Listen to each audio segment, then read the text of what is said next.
everybody. Hi, everybody. Thank you for. Thanks for tuning in. This is Hey. Get Real JH. Is this our third or fourth video that we're doing? I think it's our fourth. I think it's our fourth. It's the fourth video because we had William and Kenneth and Malia. So this is the fourth. This is the fourth. I'm so excited. Thank you for coming today, Alex.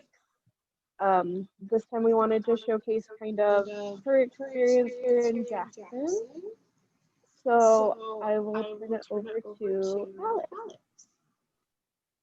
If you want to tell people who you are. Hello.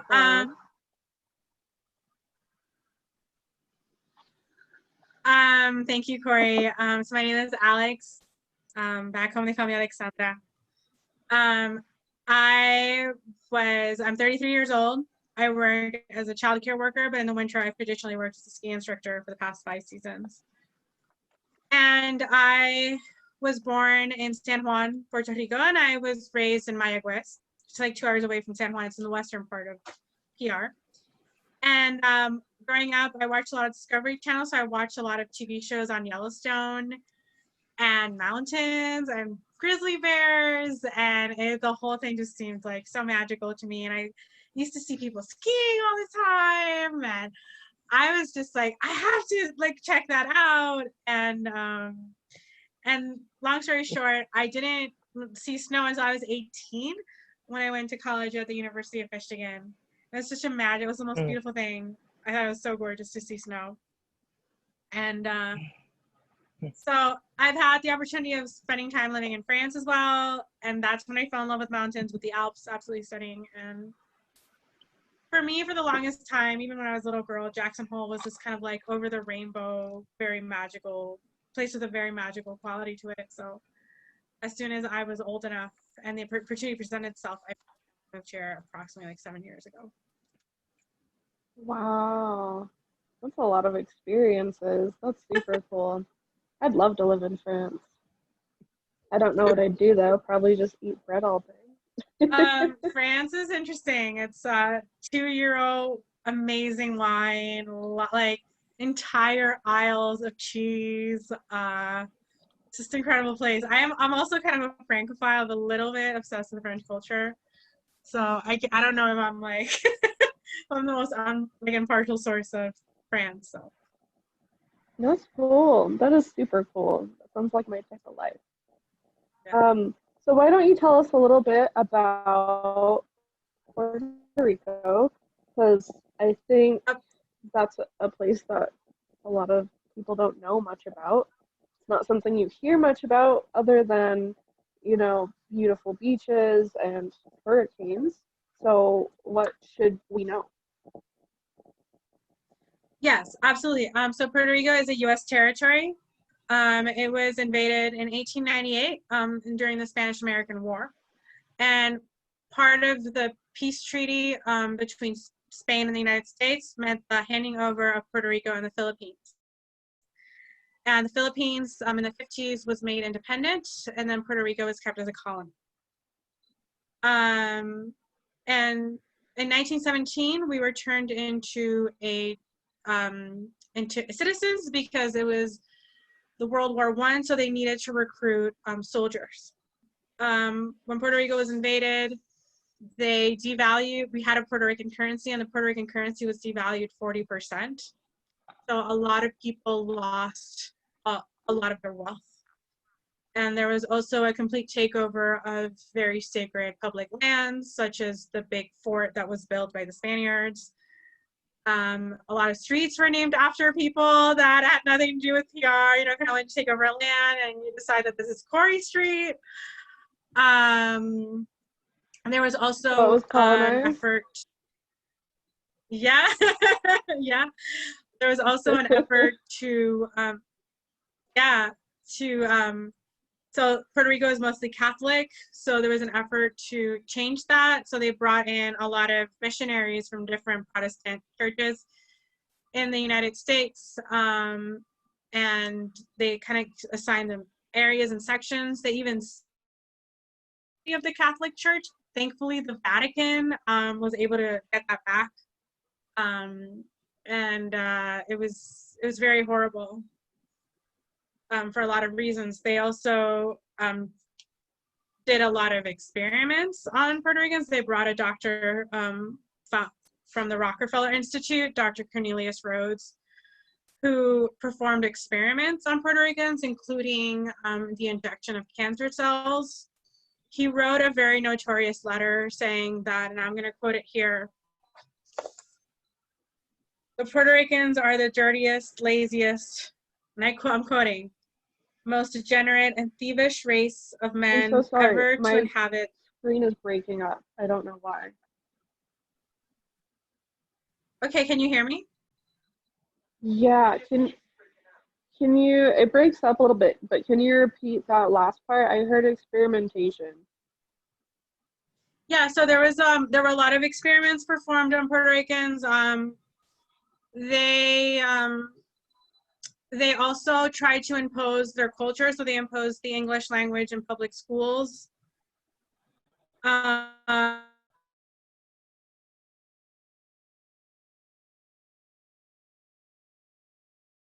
They realized, and they were sterilized without any kind of consent. And yeah, so Dr. Cornelius Rhodes from Rockefeller Institute was brought to Puerto Rico, and he also performed experiments that were sanctioned by the US government. And he definitely deeply hated Puerto Ricans, so he injected them with cancer, as said in a letter that he wrote to a friend.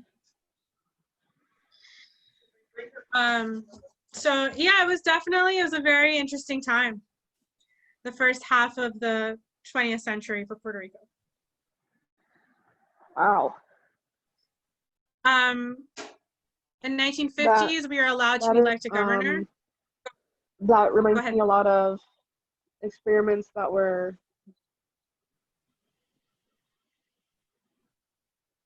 I'm sorry, the connection keeps breaking up a little bit. It's okay. I don't know why, but we're gonna get through it. That reminds me a lot of experiments that were done on African Americans for decades. Especially like the sterilization where people didn't know they were being sterilized. That is a very common thing when talking about racism, I think, for a lot of different races, where it's just like, you're a guinea pig. So what I know about Puerto Rico, I always think of Hurricane Maria. And there was a lot of talk about whether it was just a oppressive government force or if it was systemic racism. But the fact that while Puerto Rico is a U.S. territory, they got almost no help in Hurricane Maria and in past hurricanes where the island had been devastated. And instead of people coming forward and just saying, no, we're not going to help them, they pushed it around to everyone else and never owned up to it, never talked about it, and never gave any help. What do you think about that? Well, Hurricane Maria was a very interesting case because I think it unearthed a lot. And also, I mean, we didn't have the greatest president, to say the least. What happened with Hurricane Maria was that it unearthed the systemic oppression of the United States, of the institutions of the United States government. For example, FEMA. I spoke with a FEMA worker with some research that I'm doing in a play that I'm writing, and he told me that FEMA is meant to work with governments and government budgets. So he was like, well, the reason why Texas and Florida got more help in that year with Harvey and Irma was because FEMA and Texas have bigger budgets. And then he said that FEMA didn't take into account the fact that government workers and government infrastructures might be damaged by the very storms that they're aiming to give relief for. So he told me an anecdote about how he needed to do something with the Puerto Rico Department of Labor, and he was taken by a worker there, and the building was covered in debris. And he was like, yeah, I guess we didn't take into account that government workers might be survivors themselves. And then he also, yeah, I guess we also didn't take into account the culture of Puerto Rico. We didn't use existing food networks. And it's just like the list goes on of how basically how you're saying, oh, the reason why PR got less help was because their government had less money, which is textbook systemic oppression. When you're it's an institutional oppression when you're saying, oh, well, you are broke. Sorry, I with that. I also want to clarify that FEMA is not a gift from the US government. Puerto Rico pays into FEMA. It's an insurance system. And yeah, I mean, he also it was very strange because when President Trump visited, and I have my own political views, so I'm not gonna be neutral here in a situation that's so obvious. He went literally to the wealthiest town of the island, Guaynabo, and he went into a middle-class neighborhood where all the homes were made out of concrete. He never went to the center of the island, which was completely devastated. He never saw any flooded. I think literally chose the most. Okay, great. For sure. Sorry, I just got a message that I had really bad reception, so I'm just gonna move a little bit. So I'm just gonna take 2-second break. Don't go anywhere. Oh man, the internet is just not. We just found out she had really bad reception in that room. Okay. So are you not listening to what I'm saying? Room while we're all social distancing. We're not gonna be able to post this, I think. Oh, no, wait, I'm here. Okay.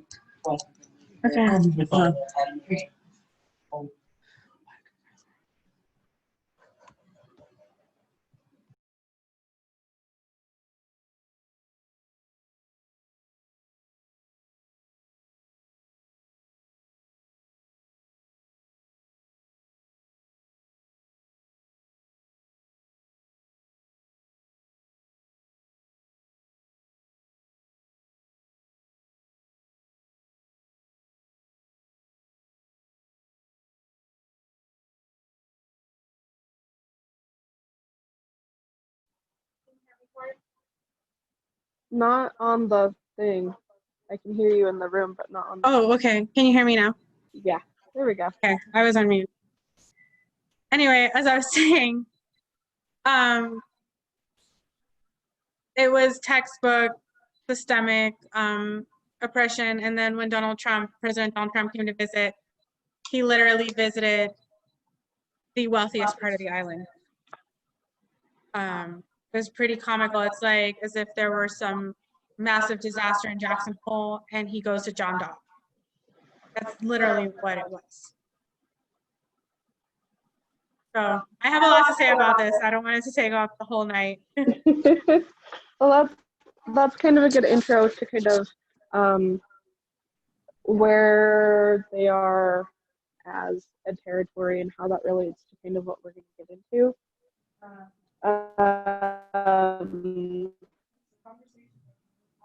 It's because the conversations I've had with you, while most people don't even realize it's a territory, there's still some relation to racism there that also, like you said, correlates with what you called gatekeeping.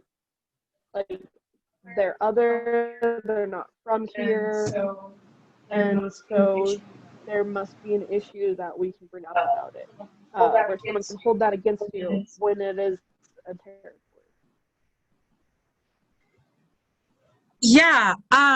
So this is one thing that really, the first thing that comes to mind is how many times I've been asked in Jackson Hole how I got here. Whereas, I mean, the first few times it's cute. The 100th time is very bizarre. I was even asked once by a high-ranking Jackson politician how I got here from Puerto Rico. And it comes to a sense where it feels like a sort of fake humor, because I don't think someone from Alabama gets asked that. I don't think somebody from Florida gets asked that. Somebody from Texas gets asked.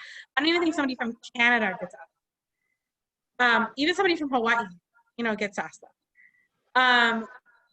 So it's just kind of this idea of, well, what are you doing here? How did you make it here? Like, how did you find out about this place? And it's just a little bit interesting because there's also, I have gotten this town, this is a very intense, outdoorsy town, this idea of like, you don't belong. It's not like I've been taken in with open arms particularly. And so it's a bit interesting in that aspect.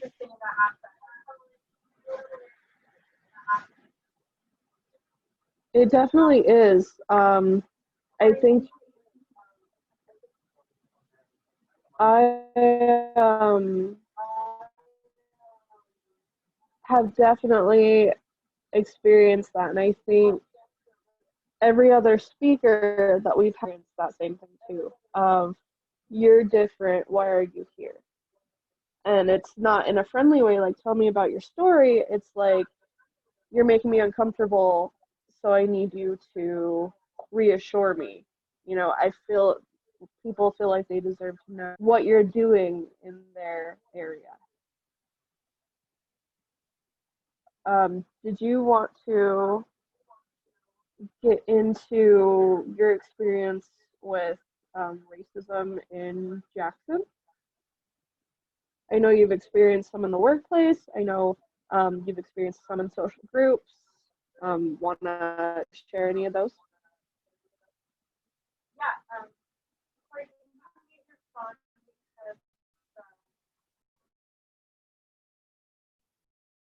Absolutely. I've been harassed in workplaces multiple times. The most conclusive statement that I would like to say about this is that I've been fired 3 times from a job and Wyoming unemployment, which is not exactly the pinnacle of social justice in the world, has ruled each and every one of those times that I was fired with no fault of my own.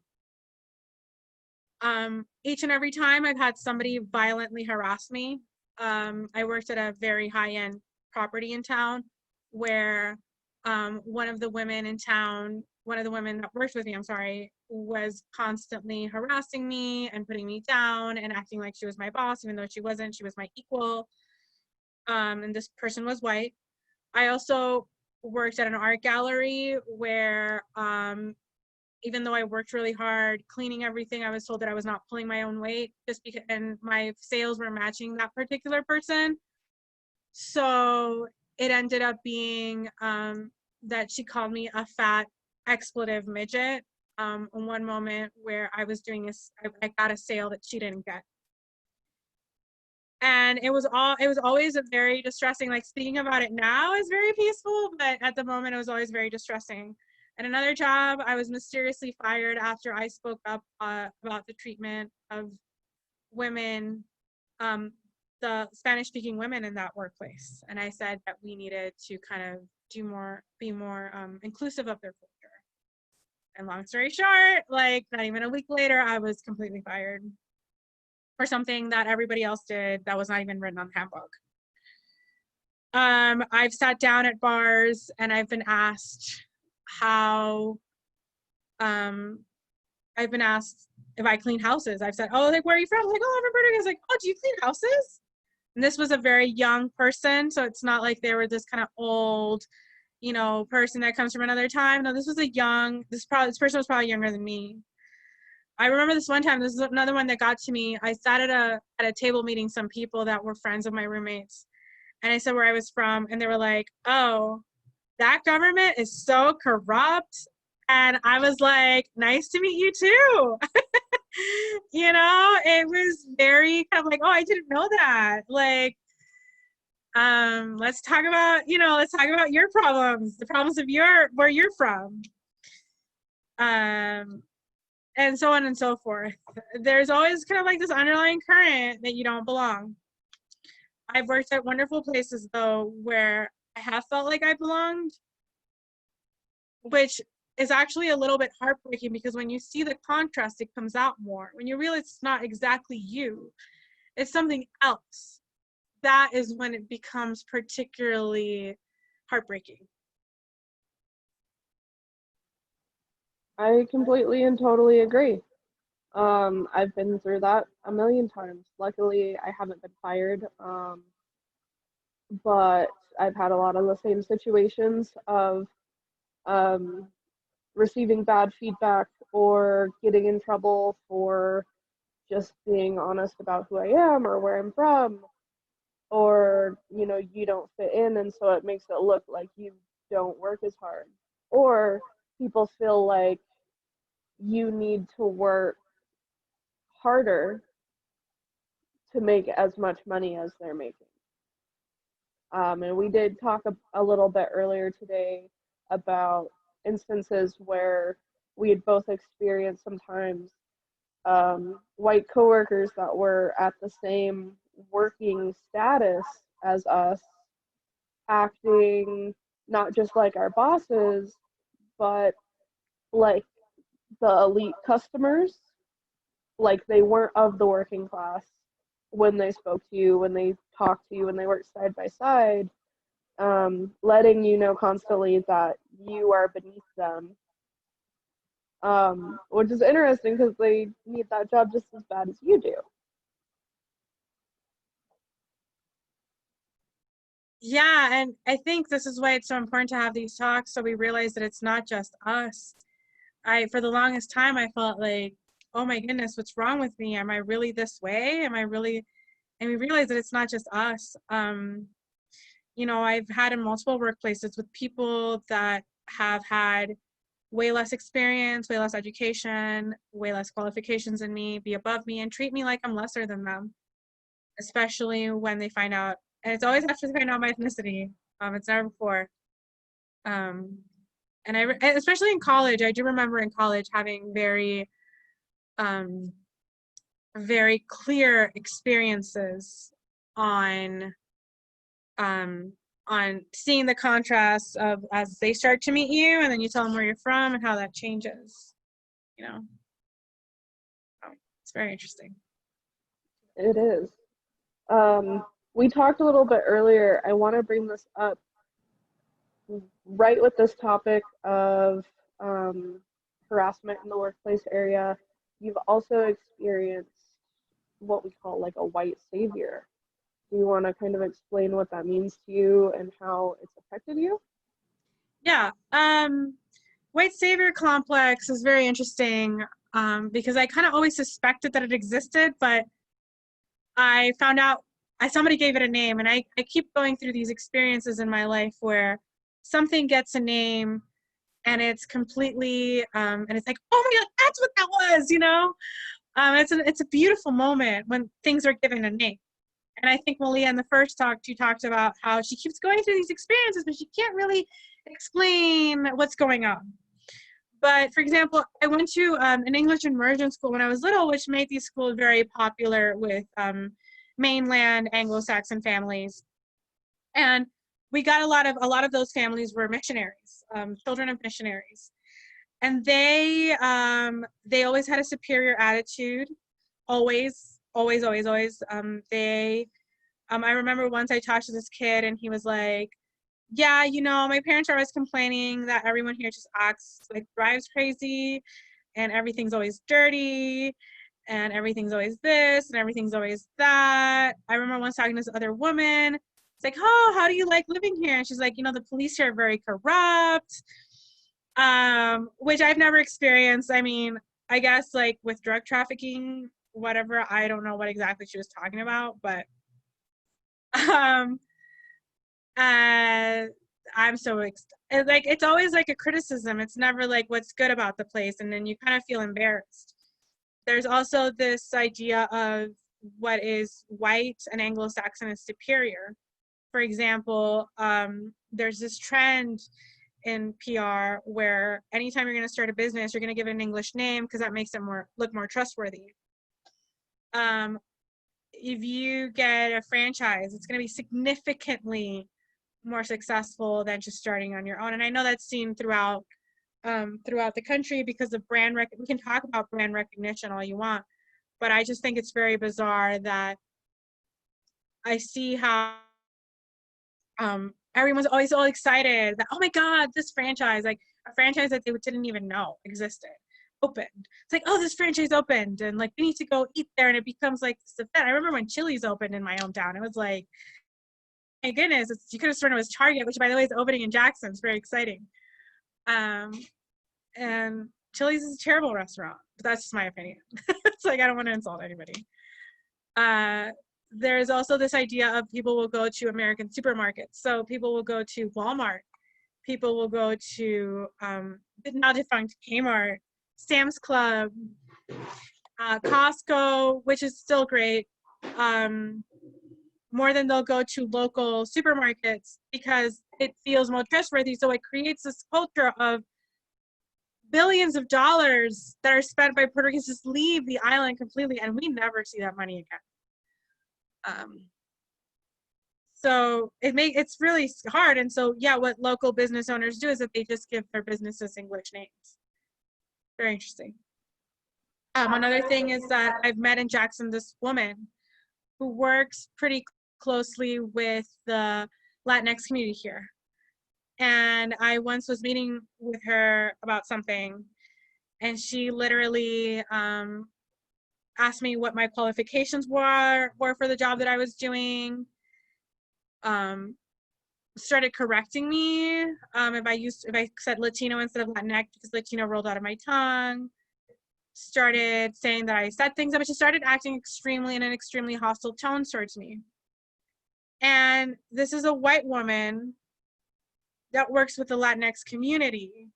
So it really felt, it was one of the most unpleasant experiences of my life because I felt like every other sentence that I was saying, she was challenging me somehow. She's like, who are you? And who do you think you are? And I also lived in PR. I lived in Vieques for like a year. And so I'm qualified to talk about it. And it was extremely disturbing. And another experience that I've had here, for example, was that I've witnessed this Anglo-Saxon American woman who spoke Spanish get really angry at the idea that there were native Spanish speakers being hired for doing translation work in the local county courts. And I've definitely witnessed a lot of gatekeeping like that in this town, and all in this town and back home. Actually, a very good example, as this kind of reminds me, so the governor in Puerto Rico that was ousted back in 2019, last year, a very incredibly historic moment for Puerto Ricans. The Puerto Rican education system has a lot of issues. He hired a white Anglo-Saxon woman to fix the Puerto Rican education system. This white Anglo-Saxon woman wanted to get paid more than Betsy DeVos. And thankfully, the Puerto Rican legislature said no. But then she wanted to get a nonprofit to pay her a supplemental income for what she was doing. And everybody, a lot of people trusted her. They were like, oh, this white Anglo-Saxon woman is going to fix our education. So that's exactly what we need. Turns out, like now the FBI, they pressed charges against her because she misused some federal funds and she was very corrupt. So I think it was a very, very big wake-up call for a lot of Puerto Ricans. Like, just because somebody is white and speaks English doesn't mean that they're going to do a better job. There's actually this very cynical thing that they say in PR saying, oh, because they said it to you in English, then you believed it. So absolutely, that is 100%. And I know, Corey, you were telling me that also happens in Mexico. Yeah, I think that happens a lot of places. I've seen it happen here. countless times. I have friends of all different ethnicities because I feel like that's just better, to learn something about someone who's different from you. And I've seen it when we go out to the bar and someone has something to say about how they need a pat on the shoulder for something either they did or related, where basically a, either a white institution or a white person saved or fixed or created something for someone who is not like them. Um, which is so funny because if we had turned it around and, for instance, just talked about all of the things that, say, like Native Americans gave to us and went about it in that same fashion, people would be very angry. They would feel like you were belittling them or taking away from the work that they had put in, when in reality, it's, it could happen with any race. I just definitely have seen it the most with the white savior, I think. You also mentioned, which I think is a very strong topic to bring up, because I talked about it with William a little bit our last time, and then here again, and I've heard it from Kenny too. It's a very common thing that with the culture changing that way, having lighter skin is considered more precious. It's considered more beautiful. And so everything gets whitewashed. While you said businesses will change their names to an American name or an English word, right now in Mexico, a lot of the models and a lot of the TV actors and actresses are the whitest white of that race that they bring. You won't really see a dark person represented when they're doing skincare, perfume lines, commercials, TV, music. The lighter you are, the more successful. And you kind of mentioned how that's a thing in PR. I feel like that's kind of everywhere. I know it happens in India. There was a huge issue with it even now, in the Black community, where a lot of singers, rappers, music artists, actresses, if they're lighter, a lot of the time they have a more successful career, or dating is considered easier. Absolutely. That is 100% a thing. My sister had darker skin than me, and she definitely, I heard a lot of comments saying, "You're so much prettier than your sister." And at the time, I didn't really know what it meant. To be honest with you, I honestly thought it was true. It's funny because I was telling you earlier today that Puerto Ricans love beauty pageants.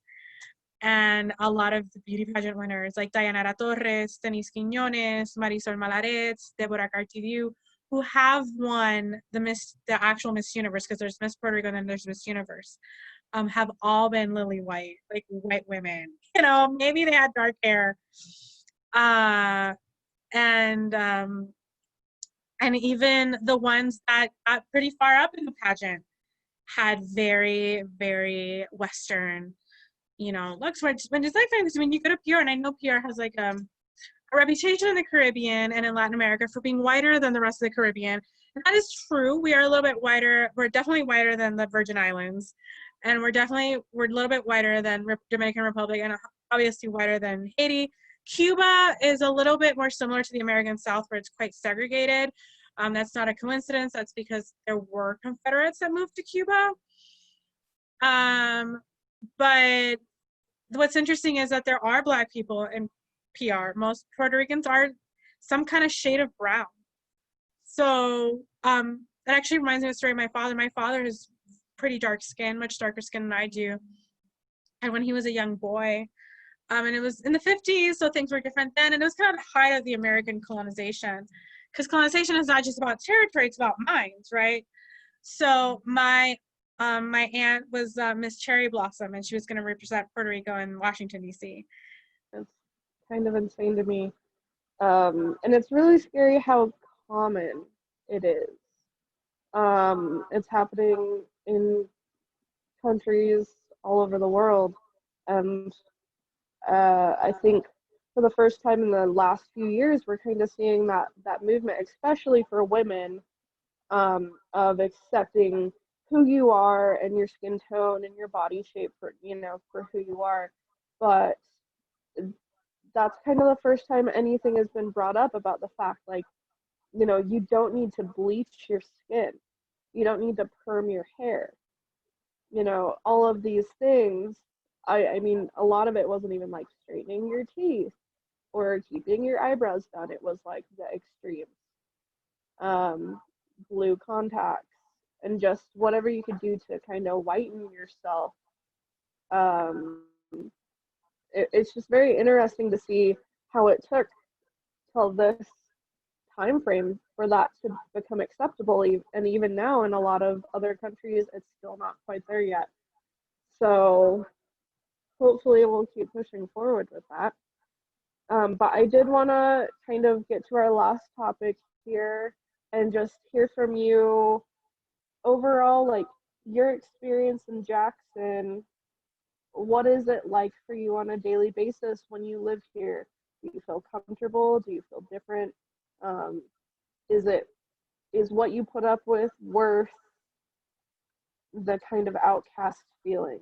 Because I think we've all, anyone who's a little different, and maybe even people who completely fit in, living in this area have all had to weigh at one point. Is living in an area with no Walmart worth the beautiful mountains? And for someone who looks different or feels different, you also have to bring into account, is the racism worth it? Is the hostile work environment worth it? Like, what is it to you?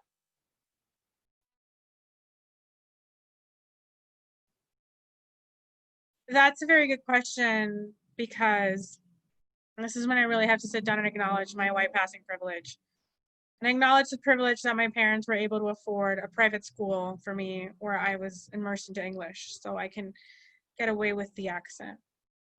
That being said, is it worth it? I don't know. It depends on what you do here. It depends on if your life is mountains, if you find your calling here, then I think it, and if you find love and you find everything that you wish for here, then I think 100% is worth it.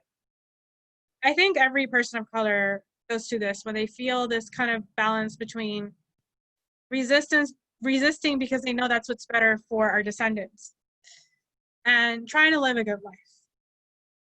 And it's definitely a big balance. There's definitely a lot of things in this town. I think Jackson has a problem, and I think the biggest problem that Jackson has is Jackson loves to talk about how great of a community they are.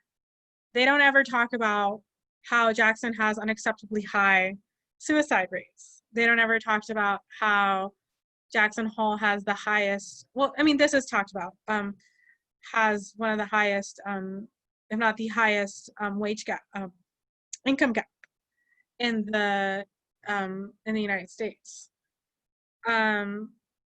There's also this sense of priorities that kind of worry me. For example, this town definitely raised $7 million to save the block, but to raise that kind of money to help a family whose head of household was just taken away by ICE, that is a very different story.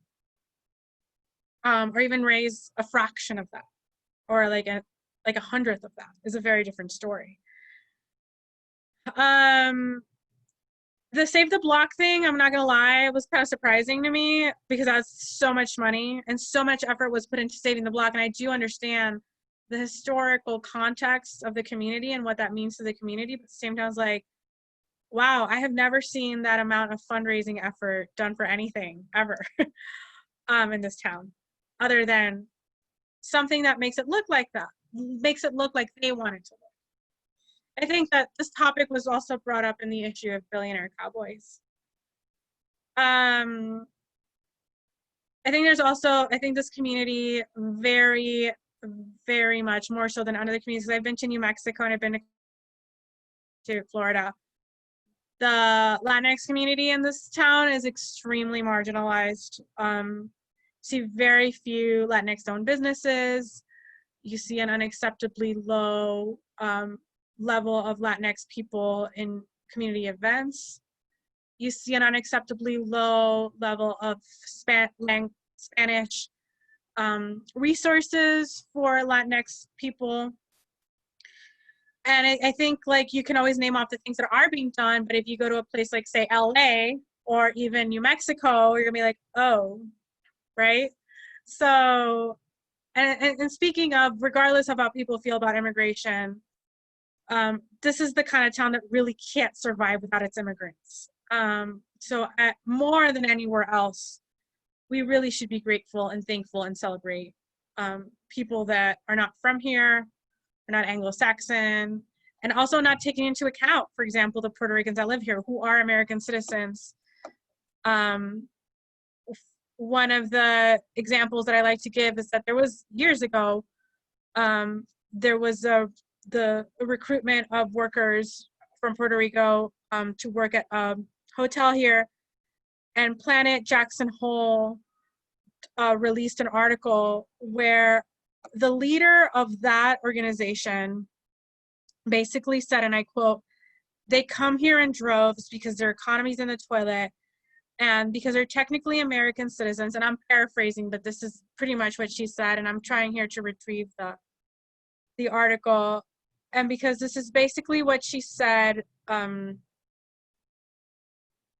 they come here in droves, they are technically American citizens, they don't go through a visa process or anything. And I think the language in that, and this is a person that's very well known in this community, within the Latinx community. This person is actually leading a Latinx nonprofit right now. So this kind of otherization is very common and quite disturbing, as if those are not us. That's a problem that we have of needy people. And considering how Puerto Ricans have fought in every American war since World War I,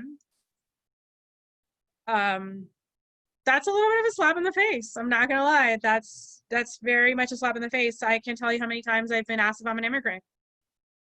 That's a big slap in the face. And I've shared with you the examples that I've had of otherization.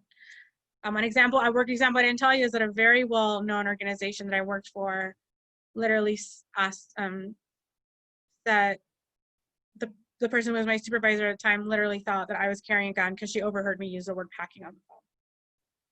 And I want to be honest with people here and say that I don't even know how to use a gun. I wouldn't, if you gave me a gun, I wouldn't know what to do. So, you know, I can't, it's really interesting because I can't really fight that. I can bring it to the surface, but, you know. Has it changed anything for your experience here?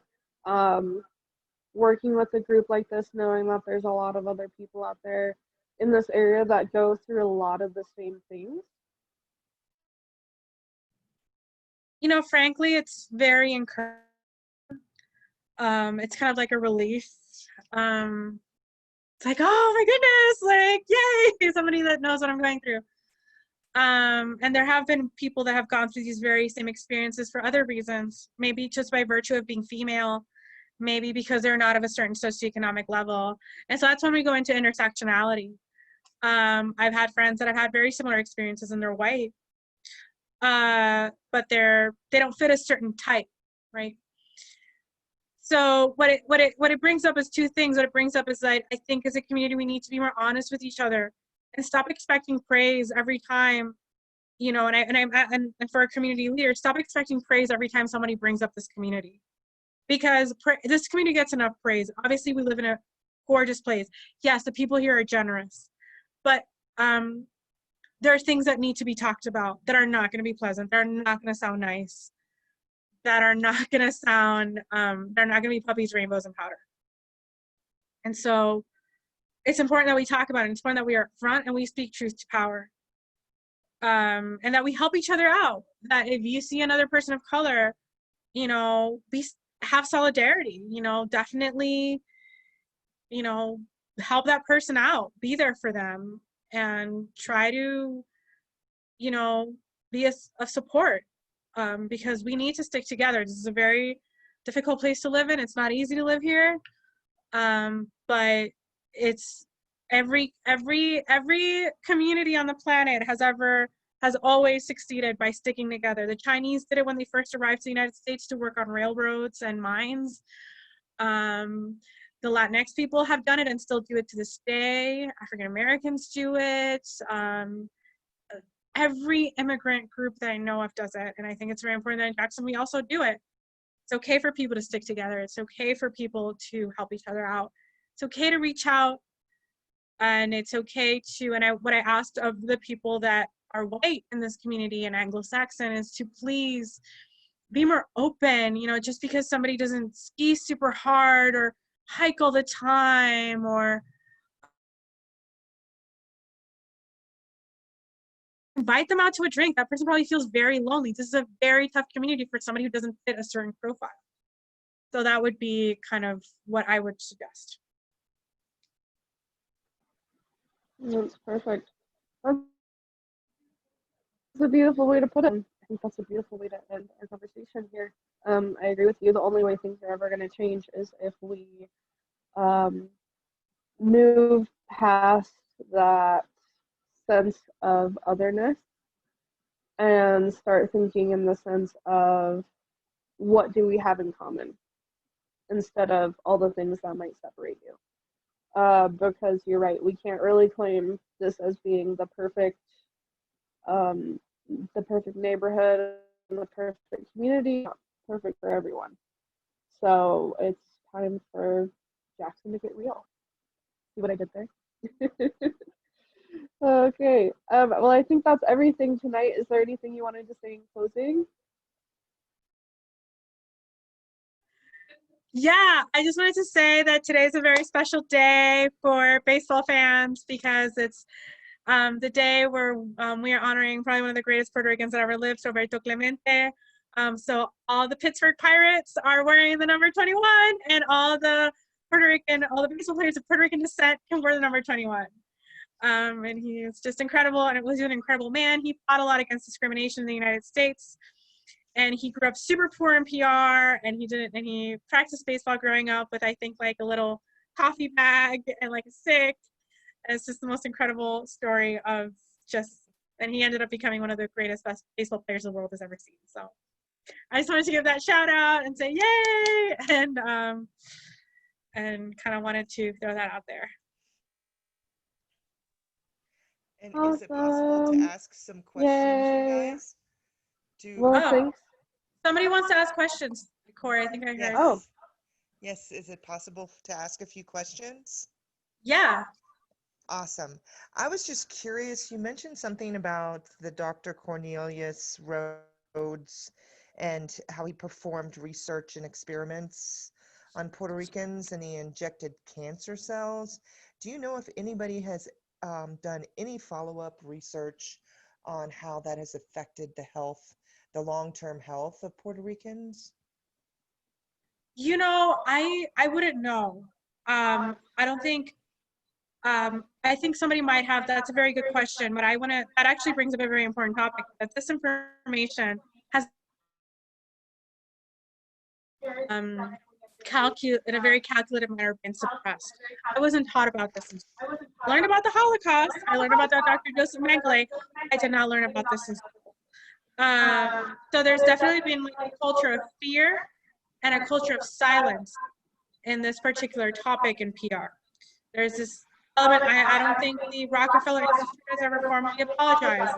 I definitely don't think that the United States government has ever formally apologized.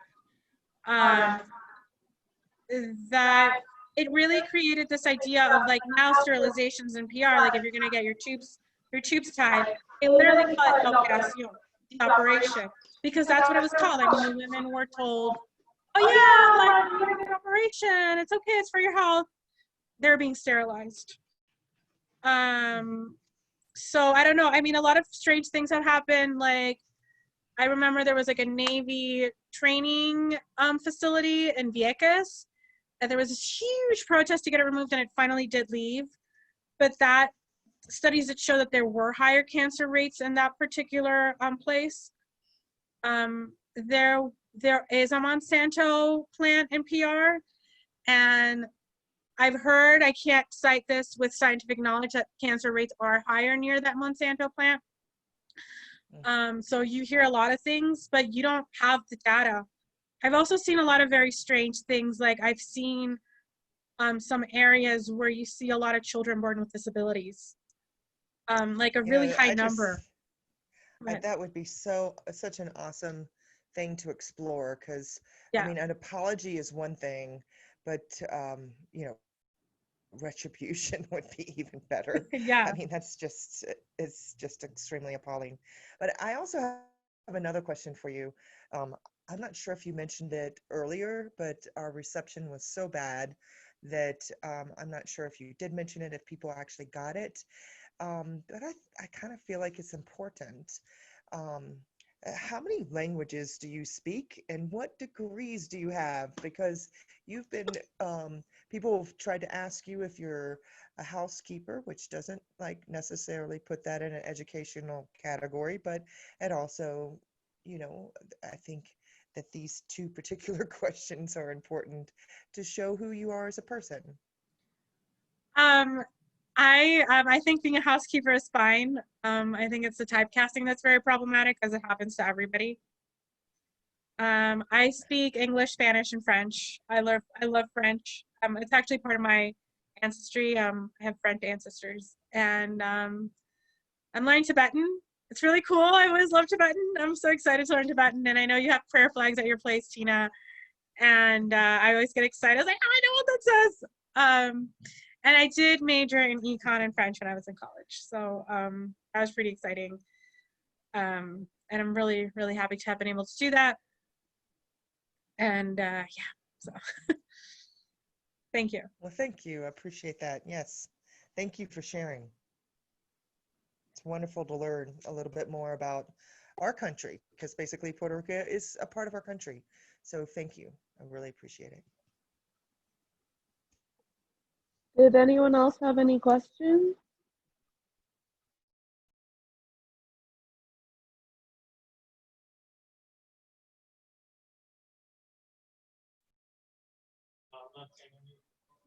Okay.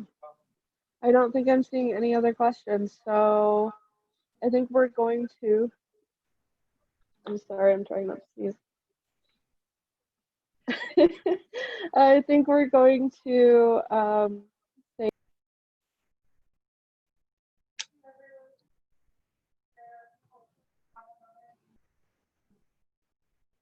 Thank you, everyone. Thank you.